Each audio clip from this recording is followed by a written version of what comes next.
The night I was invited into Diddy's VIP section is a memory that still haunts me. I've survived Iraq, gunfire, explosions, the horrors of war, but nothing compares to the terror I faced in Miami. From the moment Diddy's eyes locked with mine, I felt an overwhelming sense of dread, as if I'd stepped into something far darker than I could imagine. The women, the drinks, the music, it all blurred together, masking something unnatural. When I saw who else was in that room, my blood ran cold. The things they did, the way they looked at me, it was like they'd already decided my fate. For years I stayed silent, but now I'm ready to tell the truth. You think you know Diddy? You don't. Not until you've met Diddy's friend.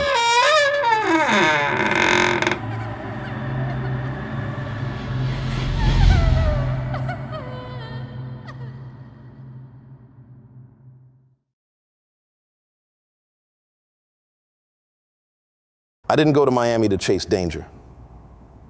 After 9 grueling months deployed in the Middle East, all I wanted was to feel normal again, to drown out the echoes of gunfire and the memories of faces I couldn't save. Miami seemed like the perfect escape, a city alive with music, laughter, and luxury. I'd heard about La Nuit, the hottest new club in town, the place everyone talked about. It was supposed to be a night of fun. Instead, it became the most terrifying night of my life. The line to get in was long, buzzing with people dressed to impress. As I stood there, someone brushed past me, flanked by security. I recognized him immediately. Diddy. It wasn't just his presence that caught me off guard, though. It was the way his eyes locked with mine for a fleeting moment. There was a strange intensity in his gaze, something that felt more like a warning than acknowledgement. Then he was gone, disappearing into the club as if the world belonged to him. When I finally made it inside, the energy hit me like a wave. The lights pulsed to the beat of the music, and beautiful people moved in hypnotic rhythms under the strobe. I wasn't inside for more than 10 minutes before the attention started. Women, stunning women, were suddenly all over me. They laughed at my jokes, bought me drinks, and pulled me onto the dance floor. I felt like I was dreaming. I'd been to clubs before, but never had women like this, models, actresses, the kind of women you only see on magazine covers, shown any interest in me. They touched my arm, whispered in my ear, and looked at me like I was someone important. It didn't make sense, but the drinks were flowing, and the atmosphere was electric. Then one of them leaned close, her lips brushing my ear. "Diddy wants to meet you." I laughed, thinking it was some kind of joke. "Diddy? Yeah, right." But her expression didn't waver. She grabbed my hand, her nails digging into my skin just enough to make me follow. Before I knew it, I was being led through the throng of dancing bodies, past velvet ropes, and into a section of the club that felt like another world entirely. The VIP area was drenched in opulence. Crystal chandeliers sparkled overhead, and the tables were littered with expensive bottles of champagne. Diddy was sitting in the center, surrounded by an entourage of sharply dressed men and women who radiated an air of power and danger. The music felt muffled in this section, as if the outside world didn't quite reach here. Diddy's gaze locked on me the moment I stepped into his domain. He gestured for me to sit next to him, and the woman who led me there gently nudged me forward. "Man of the hour," Diddy said, his voice smooth but carrying an edge I couldn't quite place. He poured me a drink from a crystal decanter without asking and slid the glass across the table. "You've got a vibe about you. I like that." I forced a smile, trying to play it cool, even though every instinct in me screamed that something was off. I took a sip of the drink, the burn of the alcohol doing little to calm my nerves. Around me, the beautiful people laughed, toasted, and whispered in hushed tones. It felt surreal, like stepping into another dimension. Diddy leaned closer, his eyes scanning me in a way that felt invasive. "You military?" he asked, as if he already knew the answer. I nodded. "Yeah, just got back from deployment." He smiled, a wide, toothy grin that didn't reach his eyes. "We respect that here. You've earned a night like this." He raised his glass to me, and the others around the table followed suit. To him. The cheers that followed felt rehearsed, like an eerie echo. I tried to relax, but my body felt heavy, like the air itself was pressing down on me. As the night wore on, I noticed something strange. No matter how much I drank, I felt more sluggish, not drunk. My limbs grew heavier, my vision blurred, and my head pounded with a rhythmic thud that matched the music. The world around me started to feel unreal. I think I need some air," I mumbled, trying to stand. My knees buckled, and I collapsed back into the chair. The faces around me blurred into indistinct shapes, and Diddy's voice was the last thing I heard before everything went black. "Don't worry," he said softly, almost soothingly. "You're in good hands." When I opened my eyes, I was no longer in the club. The rhythmic pounding of the music had been replaced by an eerie silence. My body felt cold and restrained. I blinked a few times, my vision adjusting to the dim, flickering light of the room. I was strapped to a cold metal table, leather bindings biting into my wrists and ankles. The air was thick with the stench of incense and something metallic, blood. Panic gripped me as I yanked at the restraints, my mind racing to make sense of where I was. The last thing I remembered was being in Diddy's VIP section, the surreal atmosphere, and then blacking out. Now I was here, and everything about the room screamed danger. Strange symbols, painted in dark, smeared streaks, covered the walls. Candles flickered in the corners, casting grotesque, shifting shadows across the room. Then I heard it. Footsteps. The door creaked open, and several figures entered, their faces hidden beneath heavy hoods. My breath quickened as I recognized the man leading them, Diddy. His calm, commanding presence filled the room, and his sharp eyes scanned me with an unsettling precision. His lips curled into a small, satisfied smile as he approached the table. "This is going to be fun," he said, almost to himself. I froze as another figure stepped into the room behind him. My stomach twisted into a knot as I recognized the face. Pastor T.D. Jakes. This couldn't be real. This was a man I'd seen preaching sermons on TV, talking about love, faith, and salvation. But here, his expression was conflicted, uneasy. He stopped a few feet from the table, his eyes scanning the room before landing on me. "Who is this?" Jakes asked, his voice low and hesitant. "Is this real? He looks terrified." Diddy's smile widened as he draped an arm over Jakes' shoulder. "Relax, my man. He's just a paid act. We do this all the time to make the ritual feel more authentic. You know how it is." Jakes frowned, glancing at me again. "I didn't agree to this. I didn't sign up for..." Diddy's tone shifted, his voice sharp and firm. "You know what this is about. You know what the order wants. They want a recording of you. They need to see that you're all in. Why would you disappoint them now?" Jakes hesitated, his eyes darting between me and Diddy. "This doesn't feel right." Diddy sighed and shook his head, his hand still on Jakes' shoulder. "Come on, man. Don't start growing a conscience now. You're here, I'm here, and the cameras are rolling. Let's show the order we mean business." I stared at them, my heart pounding so hard I thought it might burst. Paid act? Ritual? The words swirled in my head, and I realized with a sickening clarity, I had been kidnapped. This wasn't some elaborate prank. The leather restraints, the symbols, the robed figures, they weren't for show. I wasn't here by choice. Diddy clapped his hands, his grin widening. "Let's get started!" A side door opened, and two robed figures dragged in a bleeding goat. Its terrified cries echoed through the room as they forced it onto a pedestal near the table.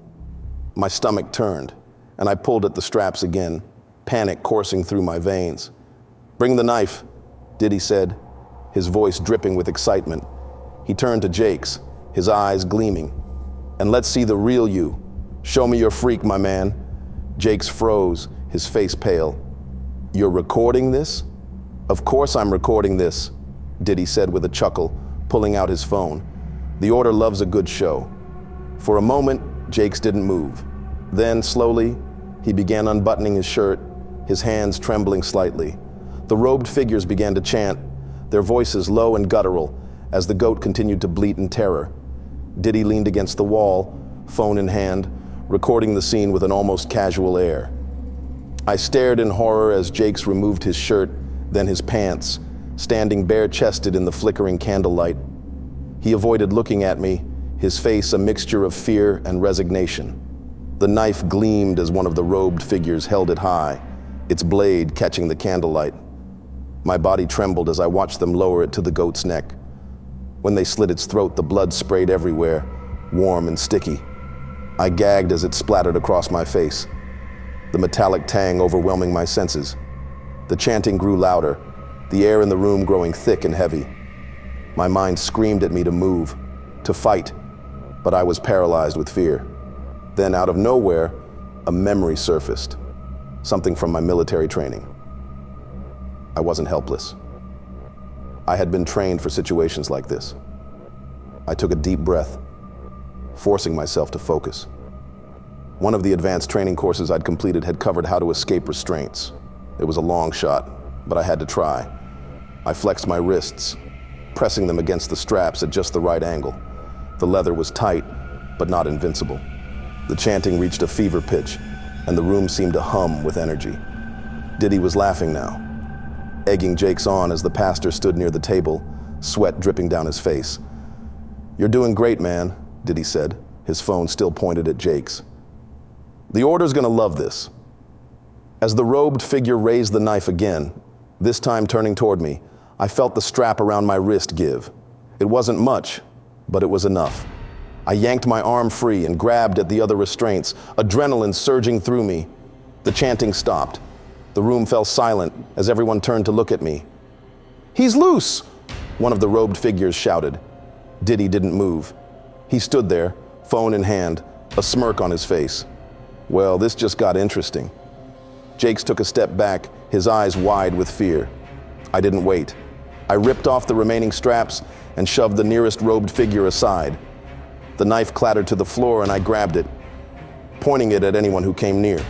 "Stay back," I shouted, my voice hoarse. Diddy tilted his head, still smirking. "Go ahead, run. Let's see how far you get." I didn't need to be told twice. I bolted for the door, my bare feet slapping against the cold marble floors. The hallway outside was a labyrinth, its twisting passages dimly lit by flickering sconces. I could hear footsteps behind me, slow, deliberate, as if they knew there was no way out. The door was just ahead, and adrenaline surged through me. I sprinted toward it, shoving through the crowd. The chanting had stopped, replaced by panicked shouts. Diddy wasn't yelling anymore. He was laughing as if enjoying the chaos. I burst through the door and found myself in a dark, winding hallway. The air was damp and cool, carrying a faint metallic scent. The walls were lined with strange, archaic symbols, and dim sconces cast flickering light over the stone. My bare feet slapped against the floor as I ran, my mind racing for an escape plan. Suddenly, I turned a corner and nearly tripped. The hallway opened into a massive underground tunnel. The ceiling loomed high above, and the walls stretched endlessly in both directions. It felt ancient, as if it had existed long before the mansion above. A faint, unsettling sound echoed through the tunnel. Soft whispers that seemed to come from nowhere and everywhere at once. My instincts screamed at me to keep moving, but I hesitated for a moment. That's when I saw it. Discarded clothing, jewelry and shoes lay scattered across the floor, as if people had been stripped of everything before disappearing into the darkness. My stomach churned as the reality of my situation hit me. This wasn't just a random escape. This tunnel was used for something far worse than I could have imagined. Behind me, the shouts grew louder. I could hear footsteps echoing in the hall, the sound of pursuit closing in. Panic surged, but then my military training kicked in. "Calm down," I muttered to myself, gripping the knife tighter. "Think. Breathe." I remembered a technique from my advanced training on evasion and escape. how to confuse and outmaneuver pursuers. I couldn't outrun them forever, but I could use the tunnel's twists and turns to my advantage. I bolted down the passageway, weaving through the debris and shadows. The tunnel split into multiple paths, and I deliberately chose the narrowest, darkest ones, hoping to lose anyone following me. As I ran, my breathing became ragged, but I forced myself to push on. The sounds of pursuit began to fade, and for a moment I thought I was safe, but then I heard something far worse than footsteps. A low, guttural growl echoed through the tunnel, sending chills down my spine. It wasn't human. I froze, gripping the knife tightly. The growling grew louder, and then I saw it, a shadow moving at the far end of the tunnel. It was massive, inhuman, with glowing eyes that seemed to pierce the darkness. My heart felt like it might stop, but I forced myself to move. I stumbled into another corridor, nearly tripping over a loose stone. My legs were burning, my body screaming for rest, but I couldn't stop now. The whispers grew louder again, mingling with the growls, and I felt as though the tunnel itself was alive, watching me. Finally, I saw a faint light ahead. It wasn't the warm glow of the candles or sconces. It was moonlight. My chest tightened with hope. An exit. I pushed myself harder, sprinting toward the light with everything I had. The tunnel grew narrower, the air colder, but the light grew brighter. When I finally reached the end, I stumbled out into the night.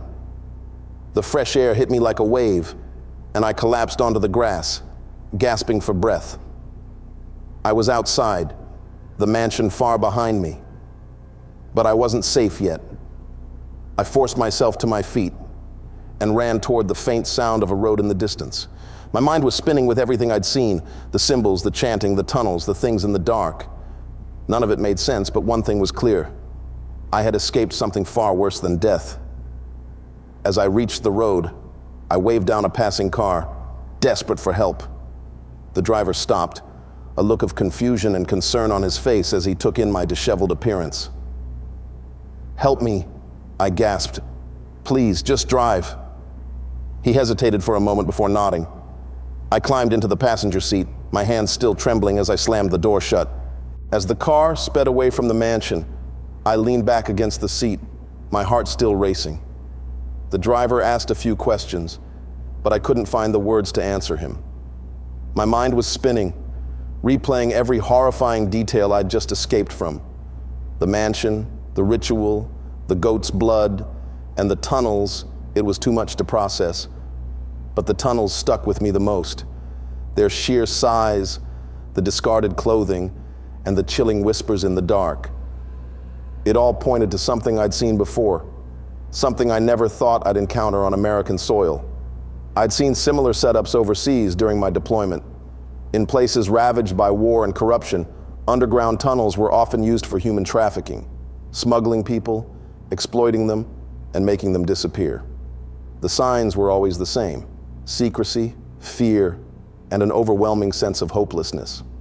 I had fought against that evil in the Middle East, but I never imagined it could exist here in the land I fought to protect. I never thought I'd see it in a place as glamorous as Miami, hidden beneath the facade of luxury and celebrity. The realization hit me like a punch to the gut. Those tunnels weren't just a place to hide. They were a machine, a system designed to strip people of their humanity and turn them into commodities. And Diddy, along with others like T.D. Jakes, was at the center of it all. When I finally returned to work a few days later, I tried to confide in a few colleagues. I couldn't keep this bottled up inside. It was too heavy, too horrifying. I pulled aside a friend I trusted and told him everything. I told him about the club, about being drugged and kidnapped, about the mansion and the ritual. I described the tunnels in detail, the discarded belongings, the sounds, the overwhelming sense of dread. But as I spoke, I could see the disbelief on his face.